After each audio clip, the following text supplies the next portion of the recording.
Ainda falando disso, um ano depois de prometer cortar gastos, o governo federal não cumpriu a promessa e aumentou a contratação de cargos de confiança. São quase 100 mil funcionários. Vamos voltar a falar com a Juliana agora sobre isso. Juliana, semana passada a gente anunciou aqui, né, reproduziu aqui o anúncio do governo de aumento de impostos de combustível, também de corte de gastos, mas parece que essa gastança aí com cargos comissionados passou de longe desses bloqueios de gastos, né? Isso tem a ver com outra coisa, Ana. Onde deixar tantos funcionários públicos, por exemplo, indicados na confiança por algum político, algum aliado, haja repartição pública e aluguel de imóveis para acomodar tanta gente. Só com aluguéis, o governo gastou 1 bilhão e 600 milhões de reais no ano passado. O inchaço da máquina pública é um dos componentes que dificultam essa missão do governo de fazer os cortes. Outro problema é que o orçamento já está praticamente todo comprometido.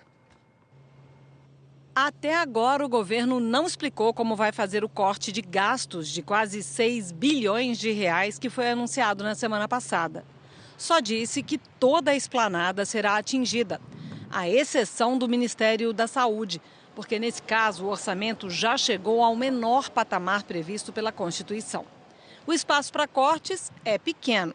Esta especialista em contas públicas diz que hoje cerca de 90% dos gastos do governo são obrigatórios. Estão ligados a despesas com pessoal, aposentados, a bônus vinculados ao salário mínimo, saúde. 50% do gasto público hoje é com o INSS. Se a gente adicionar o gasto com o servidor público federal inativo, isso já vai para 54%. A gente tem 3 despesas que consomem 56% dos gastos primários do governo central. Ela diz que sem aprovar a reforma da Previdência, o cobertor do governo federal, que já está curto, vai ficar ainda menor. Algumas medidas até tinham sido anunciadas. O Ministério da Educação, por exemplo, aumentou de 3 para 4 anos o prazo para a compra de livros didáticos e diz que isso deve levar a uma economia de 600 milhões de reais em 4 anos.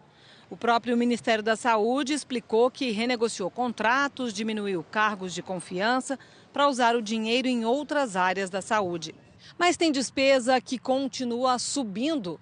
Apesar da redução no número de cargos de confiança anunciada pelo governo Temer há pouco mais de um ano, dados do Ministério do Planejamento mostram que o total de cargos e funções de confiança e de direção no Poder Executivo Federal voltou a subir.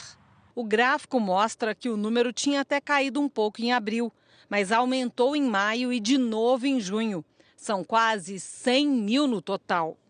O economista Gil Castelo Branco, do Contas Abertas, diz que ainda há gordura para queimar.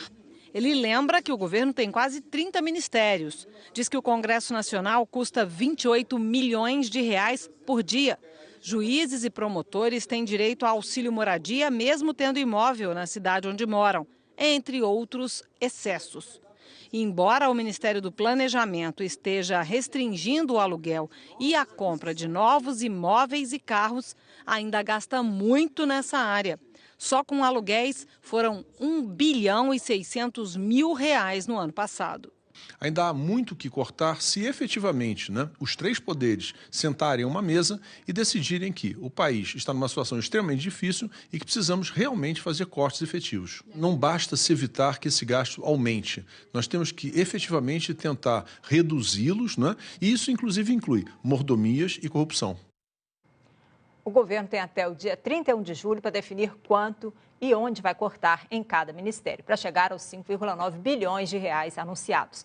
E a preocupação agora, Ana, é se esses novos cortes vão afetar serviços essenciais, serviços fornecidos pelo governo federal. A gente já viu aí tanto problema, com emissão de passaporte, lá na Polícia Rodoviária Federal, então tem que ver aí como é que esses cortes vão afetar esses outros serviços essenciais. Uma boa pista foi dada aí na reportagem pelo nosso entrevistado, Juliana? São as mordomias, economizar o gasto da corrupção, já que o momento é de pedir sacrifício para todo mundo, então que o governo também faça parte dele. Porque